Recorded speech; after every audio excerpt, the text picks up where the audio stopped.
রাজবাড়ীর দৌলতদিয়া ঘাট থেকে সরাসরি যুক্ত হচ্ছেন স্পেশাল করেসপন্ডেন্ট হাসান জাবেদ। জাবেদ, উদ্ধার অভিযান নিয়ে সবশেষ কী তথ্য রয়েছে আপনার কাছে?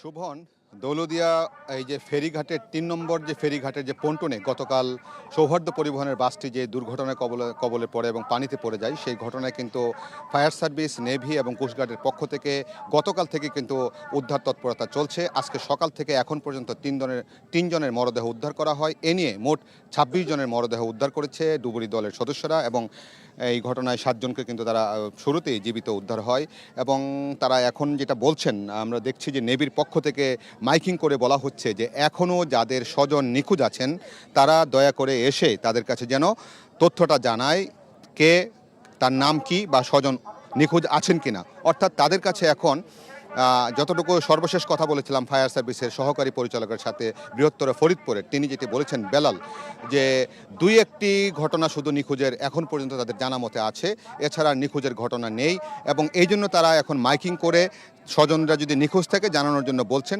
তারপর তারা সর্বশেষ একটি উদ্ধার তৎপরতা এখানে চালিয়ে হয়তোবা এটির সমাপ্তি টানতে পারে এমন একটি বিষয় লক্ষ্য করছি আমরা।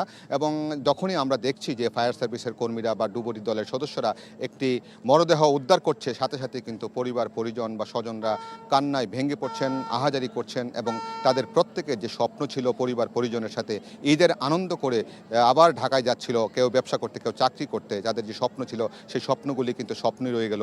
তারা আত্মীয় স্বজনরা কিন্তু এখন অনেকটা অসহায় হয়ে গেল, বিশেষ করে যারা নারী শিশু যারা আছেন তাদের কিন্তু এখন অনেকটা বাকিটা জীবন খুব অসহায় এবং অমানবিক হয়তো জীবন চালিয়ে যেতে হবে, তারপরে জীবন চলে যাবে, এইভাবেই হয়তো চলবে। কিন্তু এই ধরনের ঘটনা না ঘটুক সেটা তারা চাচ্ছেন এবং উপযুক্ত বিচার চাচ্ছেন, ন্যায় বিচারটা তারা চাচ্ছেন যেন এই ধরনের ঘটনার পুনরাবৃত্তি না হয়। তো এই হচ্ছে দৌলতদিয়া ফেরিঘাট থেকে এখন পর্যন্ত সর্বশেষ পরিস্থিতি।